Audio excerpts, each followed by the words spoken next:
Halo, selamat malam, Automotive Lover.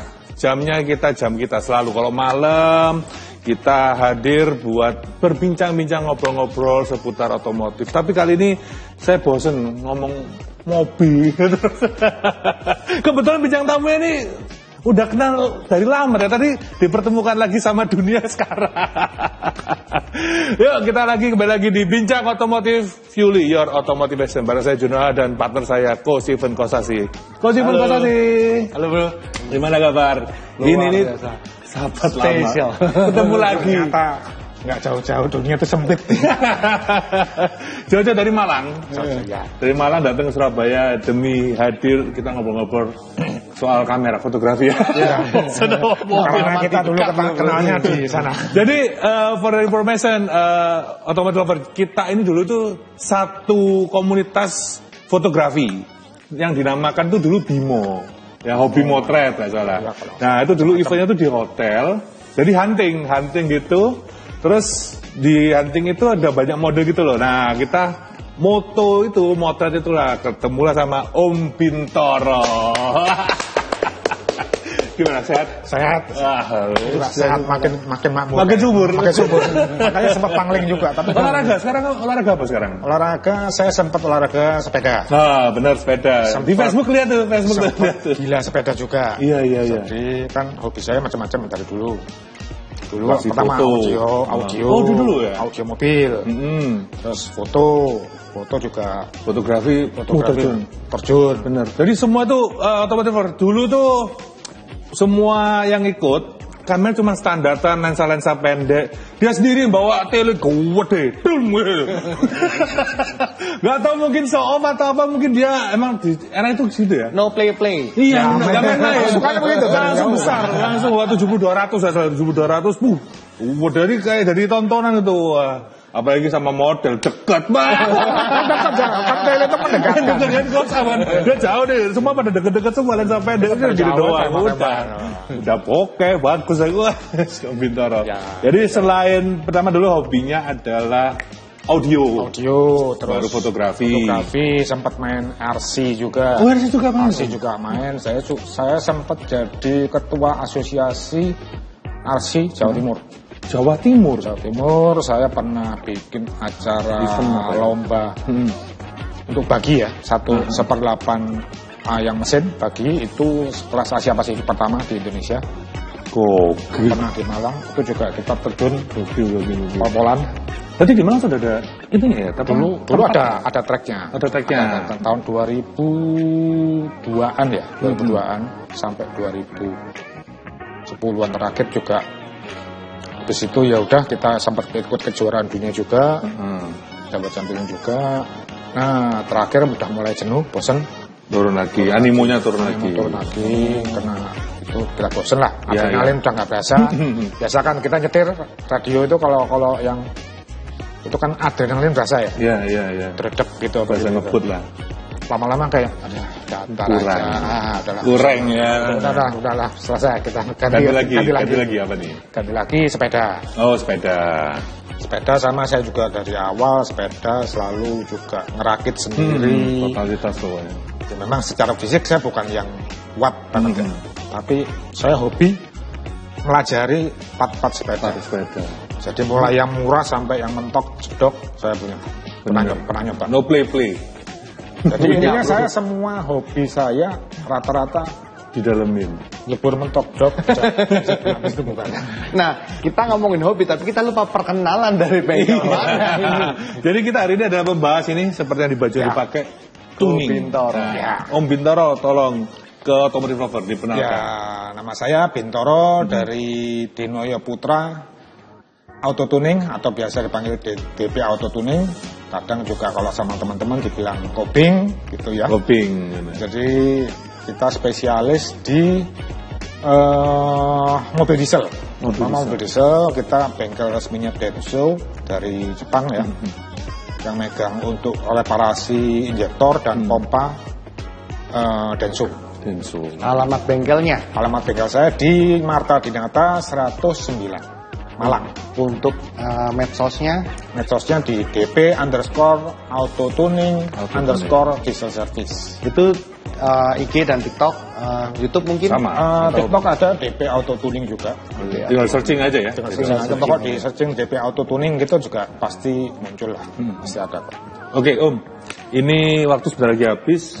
Perjelaskan atau jelaskan secara singkat, tuning itu apa bedanya dengan remap? Nah, buat opening nih. Jadi gini, itu sebenarnya mungkin masalah istilah aja ya. Sebenarnya remap itu juga tuning juga. Gitu. Merubah. Jadi reset atau merubah itu? Jadi kalau saya sih lebih, kalau saya pribadi ya, saya mending gini, tuning ini lebih untuk yang speknya yang sudah upgrade, udah ganti turbo dan sebagainya. Itu menurut saya tuning. Motif ya. Jadi kita akan mobil maunya Innova. Ya. Kita upgrade turbo, nozzle dan sebagainya. Habis itu kita tuning. Tuningnya memang lewat remap juga. Nah, sedangkan remap ini kan mau mobil standar pun di remap juga bisa gitu. Tapi kan kalau dibilang kita sampai ke tahap tuning juga menurut saya belum gitu. Berarti beda arti ya? Beda istilah ya. Tapi ya sebenarnya mirip-mirip lah. Jadi utamanya remap dulu kalau mobil standar. Kalau mau lebih expert baru masuk ke kategori yang nanti dianggap tuning itu. Seperti itu. Kalau sudah kita naik itu ya kita perlu tuning. Tuningnya ini kan lebih luas ya. Jadi tuningnya nggak cuma ECU-nya aja, tapi kan kita juga ngecun kayak injektornya, kita mesti kalibrasi, kita naikkan performanya, terus kayak turbo kita juga tune juga. Jadi lebih luas lah kalau tuning itu lebih luas, ya? lebih detail, lebih kemana-mana. Kalau remap sekedar pasang alat, di reset gitu doang. Ya, kalau remap spesifik ke ECU-nya. Kalau tuning mungkin satu mobil kita tuning semua. Tuning akan ada tuning shop juga, tuning transmisi. Jadi lebih luas gitu. Kalau remap kebanyakan ya di ECU-nya sih. Oke, dari itu Automotive Lover. Jadi kita sudah tahu nih artinya tuning, perbedaan tuning dengan remap. Nah, tadi sudah dijelaskan sama Om Bing, tuning itu seperti itu. Nanti setelah ini kita akan ngobrol lebih dalam lagi apa yang lagi tren di tuning sekarang, apa yang di bengkelnya beliau kerjakan. Tapi jangan kemana-mana, tetap sediakan cemilan. Nonton kita di sini di Japos TV di Bincang Otomotif. Fueling your automotive passion.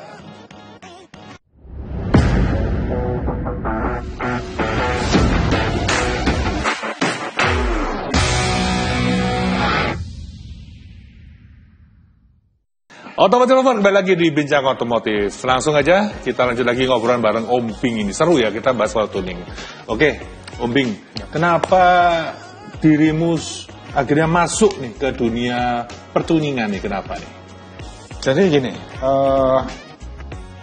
kita kan sebenarnya bisnis utama kita kan di tracking ya. Divisi transportasi truk.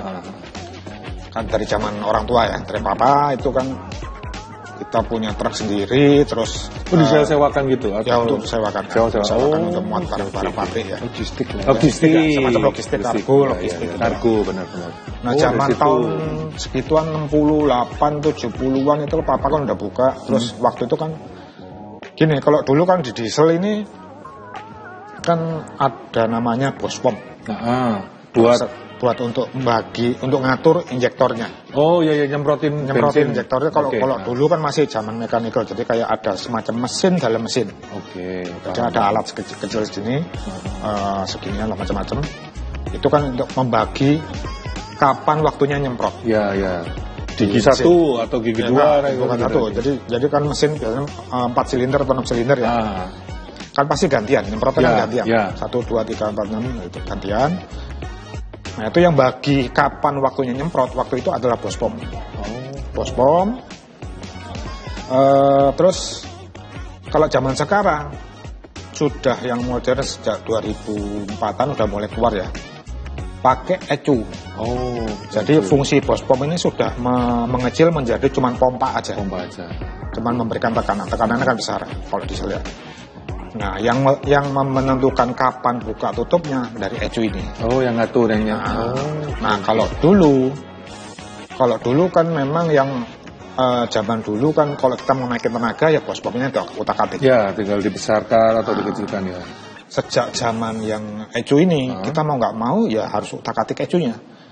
Itulah kenapa saya akhirnya terjun di dunia tadinya awalnya untuk handle mobil saya sendiri, truk saya sendiri, karena tenaganya kan kurang buat nanjak. Jadi kayak gini, kenapa mesti kalau truk harus di remap? Karena kalau di Jepang atau di Eropa kan nggak ada panjaan kayak di sini. Iya. Di sana kan panjaannya masih masuk akal gitu. Masih landai lah. Grade-nya masih 4, 5, masih oke. Di sini sudah muatan overload. Panjaannya gila-gilaan. Biasanya kan kalau pegunungan, kalau di luar negeri kan diputar-putar. Kalau sini kan nggak kan kempeng gini kan nggak kuat. Mau nggak mau kita harus kulik ecunya supaya kuat nanjak gitu loh. Jadi efektif sekali ya kalau truk itu di remap ya. Efektif sekali, dan saya juga banyak remap truk tuh banyak. Jadi karena kalau truk sih sebenarnya malah bukan masalah pingin nggak pingin, wajib. Menurut saya wajib. Soalnya gini, kalau di banyak kejadian, beberapa kejadian, truk kan di sini ya jujur ngomong ya, muatannya overload. Iya pasti. Mereka ke daerah muat cabai, muat apa yang dari gunung-gunung. Kadang kalau nggak di remap, nggak kuat nanjak, akhirnya malah turun. Iya, merosot ya. Merosot, kecelakaan. Iya benar. Jadi masalahnya bukan masalah kalau mobil pribadi, mungkin tinggal masalah kepingin atau enggak. Iya. Masalah pengen lebih banter. Kalau truk biar kuat nanjak, harus powerful lah ya. Ngegas harus nggak gereng, tapi naik atau apa. Masalah safety-nya sih. Kita kan ke masalah safety. Nah itu setelah kita terima truk, ya iseng siapa tahu terima untuk umum, siapa tahu ada ternyata lumayan. Wih, udah rezeki ya. Mau tahu untuk remap truk itu range harganya sama untuk mobil itu beda? Mirip-mirip sih. Oh tetap mirip. Apa karena bentukannya sama atau gimana? Atau ya prinsipnya sama sih. Sama ya. Cuman ya ada sistem tertentu yang mesti coba ecu, ada yang bisa langsung. Teknisnya lah itu. Teknisnya. Tapi prinsipnya sama aja. Cuman kadang ada juga yang nggak bisa di remap juga. Ada juga yang berarti udah settingan dari pabriknya atau gimana tuh biasanya? Kadang dikunci. Oh, di lock ya? Di lock dari pabriknya. Jadi kayak mobil-mobil yang terbaru banyak yang di lock. Mobil atau juga Eropa kah atau Eropa yang terbaru. Eropa pasti ya? Eropa banyak kan di lock. Oh gitu. Yang baru-baru ya, tapi yang awal-awal masih oke. Tapi ya makin kesini juga yang buatan Jepang juga banyak yang mulai dikunci. Banyak dikunci mulai. Solusinya nggak ada solusi ya kalau di lock itu ya? Kalau di lock bisa bypass atau gimana? Sementara kadang gini, kan kita yang bikin software remap ini kan dari biasanya Eropa Timur ya. Boleh dibilang kayak hacker lah. Hacker. Ya mungkin sekarang belum, tapi kalau kita ada request terus ke mereka biasanya dibukain. Mungkin saat ini kayak dulu Reborn yang awal-awal nggak bisa terima. Ya sekarang udah bisa. Ya mungkin masalah waktu atau kalau nggak ada permintaan ke sana ya mungkin nggak dibuka gitu. Tapi ngomongin truk ya, truk di daerah-daerah tuh di mode-mode bagus-bagus loh. Ya. Full audio, stiker, benar. Kayak sound horeg jadinya ya. Tapi berarti itu dulu masih ya awal mula merek yang di Hino kah atau Mercedes-Benz? Hino sih, saya basicnya kebanyakan pakai Hino ya. Hino dan Isuzu ya. Oh iya Isuzu dan Isuzu. Jadi mereka itu dua itu kan sudah sejak 2022 kan masuk Euro 4. Ada aturan Euro 4. Euro 4 itu pasti harus pakai ECU. Nggak mungkin pakai mechanical baseball yang tadi saya bilang itu udah nggak bisa. Jadi mechanical baseball itu udah bentar lagi punah. Berarti alat yang dipakai ambil dari luar kah atau dari luar? Dari luar pasti ya. Pasti dari luar. Pasti dari luar baru buat. Nggak bisa bikin. Jadi kebanyakan kalau yang untuk remap dari kebanyakan dari Eropa Timur ya, Rusia, Italia gitu ya, kebanyakan juga. Itu kan pasti nggak semua orang bisa ngakses buat beli barang itu kan. Dan jadi memang yang ngerjain remap kan banyak banget. Ya. Cuman kan di situ harus ada modifikasinya ya yang dilakukan di situ ya, bukan asal mentah dilempar seperti itu. Itu kan kita bisa baca data dari ECU ini kita bisa baca. Terus kita ambil datanya. Kita buka pakai ada editornya. Kebetulan kalau udah ada editornya, ya kita bisa naikin semprotannya kita tambahin, bisa disetting, bisa settingan. Setelah kita rubah, kita masukin lagi. Gitu. Jadi dari data yang sama kita tarik, kita rubah, kita masukin lagi. Itu remap? Remap. Oh. Dan sorry, untuk data awal itu di save kayak di disk A, file B yang baru gitu. Atau yang lama? Jadi kita mesti, yang lama kita pasti simpan sebagai data ori, nggak diutak-atik. Kita masuk pakai software yang untuk merubah parameternya ini. Setelah kita rubah, kita save, berubah file baru. Jadi yang file lama ini masih ada. Gitu, tuh otomotif lover kalau mau tahu cara kerja remap barusan dijelaskan sama Koping. Wah seru banget ya. Jadi kita sudah tahu apa itu auto toning, apa itu remap, kerjanya gimana, teknisnya gimana, ternyata udah dijelaskan detail sama udah kelar lah bro, pulang lah bro. Habis. Ya udahlah. Makasih. Makannya. Oke, Bincang Otomotif. Kita lanjut lagi di segmen berikutnya, tetap di Bincang Otomotif, Fuel Your Automotive Passion. Jangan lupa cemilannya.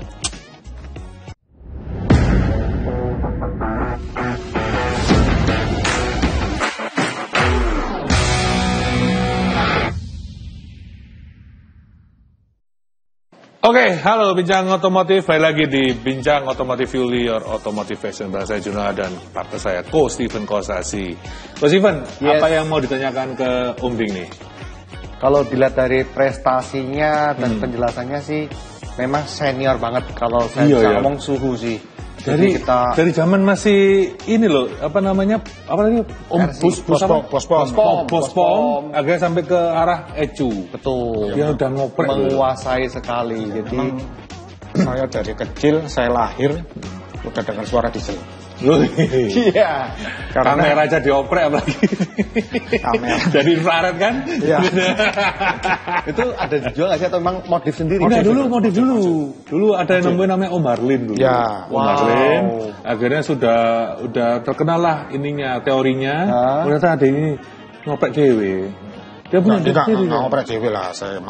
Tapi ya belajar bareng dulu. Enggak sih, ya kita sempat diskusi banyak lah sama Om Harlin. Jadi kamera juga bisa dioprek. Warnanya bisa jadi punya gitu.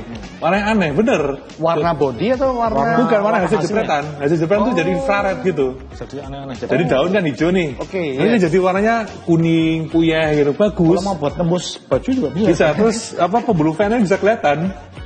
Itu namanya. Itu kan kamera SLR biasa dulu dioprek. Jadi tahu saya. Minggu depan kita ngomongin kamera. Iya makanya. Oke. Kita lanjut lagi ke Ko-Steven. Ya, Koping. Kalau dilihat dari cerita Koping memang kan tadi panjang lebar menarik sekali. Apa aja yang dikerjakan di TP Auto Tuning ini kok? Banyak sih, terutama pasti yang kita memang spesialis di diesel. Karena basic kita saya dari lahir procot udah dengar suaranya diesel. Tapi dimandiin nggak pakai solar kan? Solar. Jadi diselamatin pakai solar dia. Jadi kalau kita mau mundur lagi bentar, ya saya dari kecil, saya dari umur berapa ya, belasan masih SMP, saya udah diajarin sama papa untuk mengenal truk. Diantar sekolah naik truk, bawa temen banyak. 300, saya belajar nyetir pakai L300. Bener kan? Pertama nyetir umur berapa tuh? SMP kelas berapa saya lupa. Itu pun saya nekat pakai L300 belajarnya. Gokil. Nah, apa aja yang dikerjain di TP Auto Tuning tuh? Jadi gini, karena saya basicnya kan diesel, kita dari lahir udah dengar suara diesel, ya kita basic kan tadi seperti saya bilang ya, Pospom tadinya Pospom, injektor, kan yang terutama di diesel itu kan itu ya, Pospom dan injektor. Sekarang menjadi ECU dan injektor. Oke, ya. Jadi ya kebanyakan yang kita kan karena kita bengkel resmi dari Denso. Denso ini kita jelasin juga. Denso ini yang bikin part-part di dalam mobil, misal Toyota, Mitsubishi, Isuzu itu. Ada namanya injektor itu yang bikin Denso. Oh, suplainya dari Denso. Denso. Dari terus ada ECU, ada pompa, AC kan juga ada. Tempat saya bukan divisi AC sih. Nah itu yang saya kerjakan, saya dikasih wewenang oleh Denso itu untuk mengerjakan servis injektor. Injektornya pasti kan ada umurnya ya. Ya. Apalagi di Indonesia solarnya kan tahu sendiri. Iya, banyak keraknya tuh. Kerak bagus. Jadi sekitar mungkin 100.000 atau 200.000 itu kan butuh diservis. Itu yang kita kerjaan utama di situ. Jadi otomotif lover, injektor tuh bisa diservis bisa.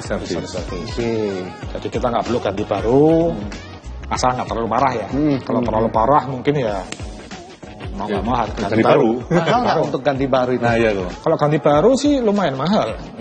Contoh misalnya Isuzu Panther misalnya. Isuzu kalau Isuzu Panther nggak terlalu mahal.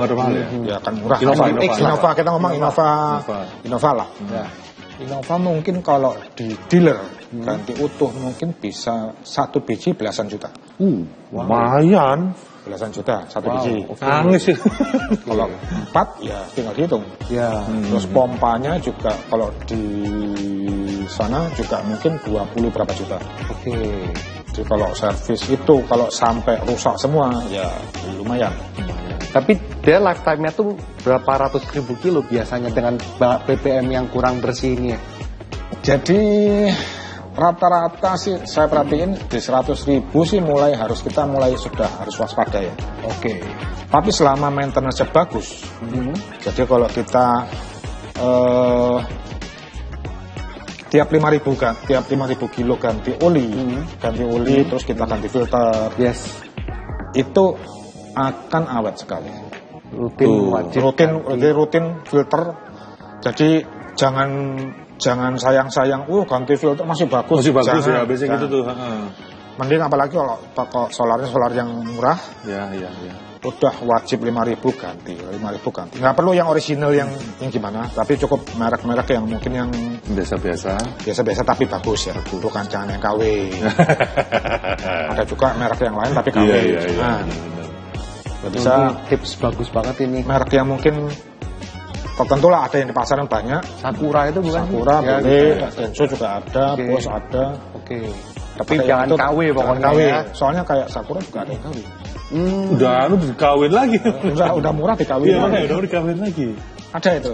Tadi untuk filter solar, lalu penggantian oli mesin pasti 5.000. Jadi kalau biar nggak lupa, tiap kali ganti oli, kita ngomong ganti mobil diesel ya. Tiap kali ganti oli, biar nggak lupa filter solar langsung ganti juga. Tapi kan ada oli mesin yang merek yang agak mahal kan sampai 7.000, 8.000, tetap 5.000 saran. Ya nggak apa-apa ya, mau ngikutin 7.000-nya nggak apa-apa juga. Yang penting biar bareng semua ya, biar nggak lupa. Pokoknya begitu ganti oli, ganti filter solar. Ganti oli, ganti filter solar. Udah dijamin. Ya saya harapkan sih aman. Selama ini sih aman. Selama ini sih aman. Nah sekarang ini lagi nggarap apa Om Bing? Kalau di bengkel? Bengkel sih saya banyakan yang nggarap mobil-mobil riset saya sendiri ya. Jadi saya kan ada ikut balap-balap juga ya, balap truk ya. Tapi bukan khusus diesel atau truk? Truknya sih nggak khusus diesel, tapi saya turunin khusus diesel karena saya spesifiknya di diesel. Bensin saya sih nggak mau terlalu Nyaman di situ lah pokoknya. Nggak mahal soalnya. Soalnya mahal. Iya. Jadi saya ada bangun mesin diesel, mobil diesel untuk balap. Itu kita riset dari bawah, jadi ada Innova, ada Fortuner. Sekarang lagi project yang terakhir, ini project terakhir mungkin ya, Hilux. Itu spek mentok rata kanan udah. Maksudnya rata kanan gimana tuh? Di maksimal dibentokin. Mentok semua. Di maksimal yang pergantian tuning semua lah kita. Jadi pokoknya udah spek yang ada yang bisa yang terbagus yang bisa yang terbagus terbesar terapa kita tancapin semua. Jadi sampai maksimal semua lah, sampai transmisi kita ganti juga.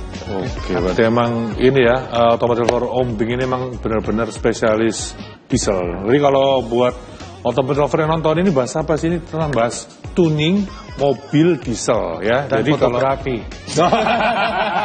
Itu bapak bonus gitu. Fotografi saya ke Kosimen nggak, fotografi dia. Ya wes. Mendalam juga bro.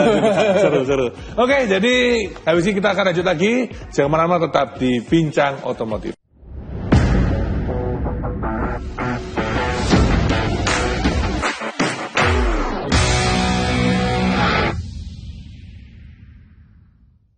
Oke, di yang terakhir ini Coach Steven akan bertanya ke Om Bing.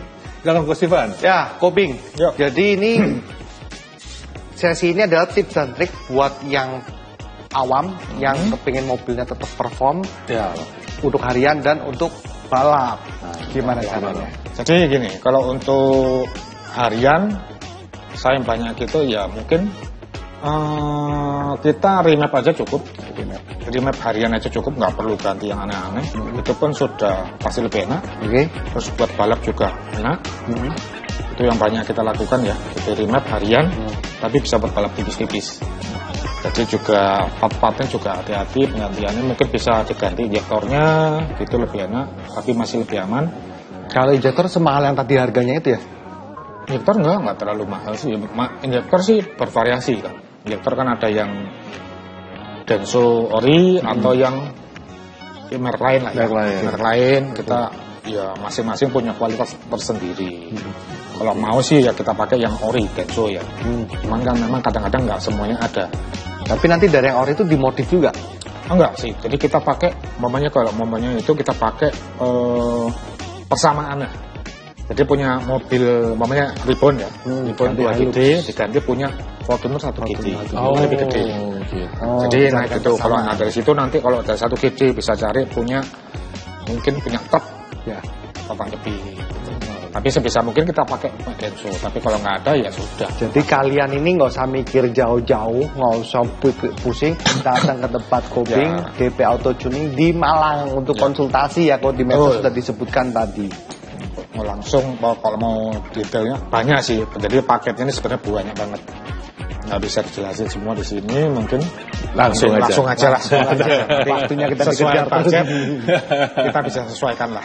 Siap. Om Bintoro, terima kasih sudah dari Malang hadir ke Surabaya buat menemani kita semua di Bincang Otomotif. Oke, Otomotif Lover, saya Junaha dan partner saya Kosti Verkosasi izin pamit dulu. Terima kasih sudah nonton, jangan lupa minggu depan kita ada lagi buat kalian semua. Oke, Bincang Otomotif, fueling your automotive passion.